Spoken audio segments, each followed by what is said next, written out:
Welcome, fellow lovers of the weird and strange. This is Lance, your host of Legends of the Hidden Horde, where we explore the folklore behind the mythical creatures that stalk the dark corners of our globe. A huge thank you to all of you for tuning in. Your ears make these strange journeys possible. If you enjoy the show, please hit that subscribe button, leave me a quick review, and give me a follow on Facebook, Instagram, Threads, or X. Your support truly makes a difference. Now, let's dive into the next story. In the dense forest of southwestern Connecticut, the night holds its own memory. Long before the asphalt and the streetlights, these hills and hollows belonged to the Paugussett people, whose presence stretched from the shores near present-day Milford and Stratford inland, through the valleys of what became Fairfield and New Haven counties. Their descendants, the Golden Hill Paugussett, still maintain a presence here. The woods remember older stories, older silences. Over that deep continuum of places, a later legend took root, one born of colonial fear, institutional shadows, and the human habit of turning isolation into monstrosity. This is episode 40, the story of the Melon Heads. You are driving on a narrow dirt road late on an autumn night.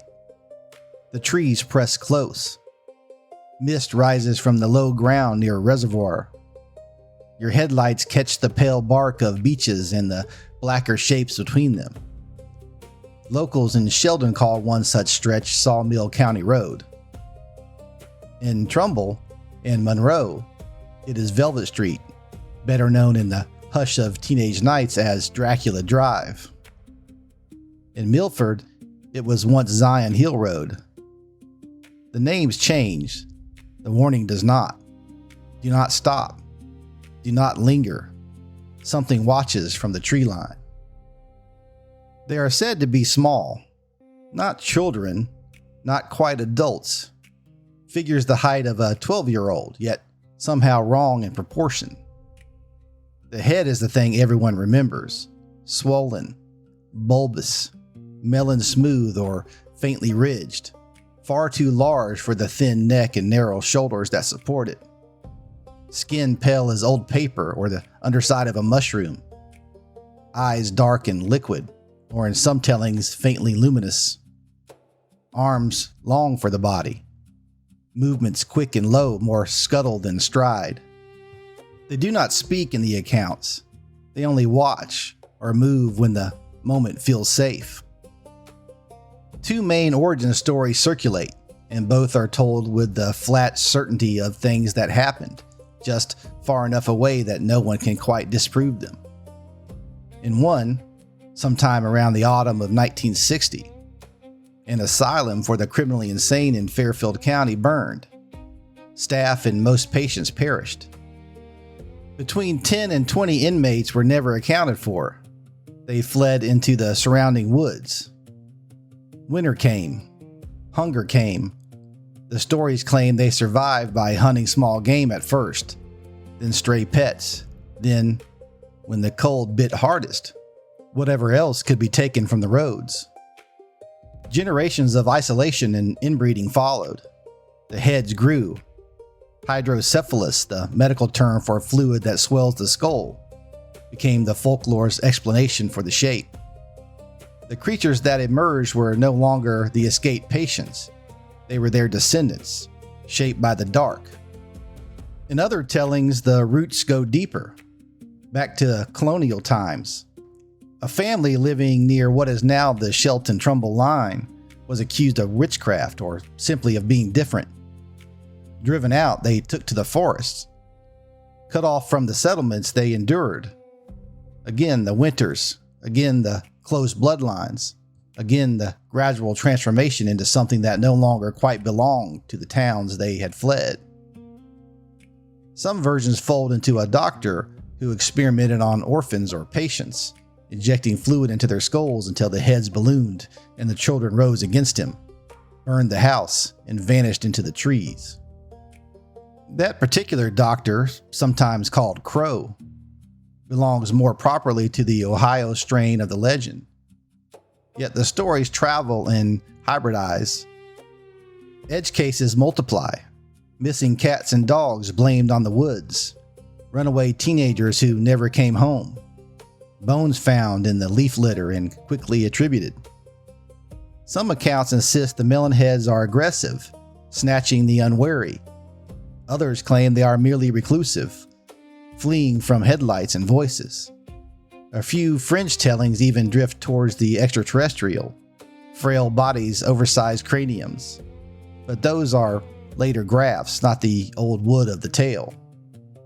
There is a speculative thread that once tried to link the name itself to the Melungeons, mixed ancestry communities of the southern Appalachians whose isolation and outsider status sometimes earned them harsh labels. A writer once wondered whether a similar group of people living quietly in the Connecticut backwoods might have been misheard and mythologized into Melon Heads. No firm evidence supports the connection here. It remains one more edge case, an attempt to find a human face behind the monster. Likewise, some have loosely compared the creatures to the Makiawisug, the little people of Mohegan tradition who dwell on the rocks of Mohegan Hill, farther east. Those beings are of a different order entirely.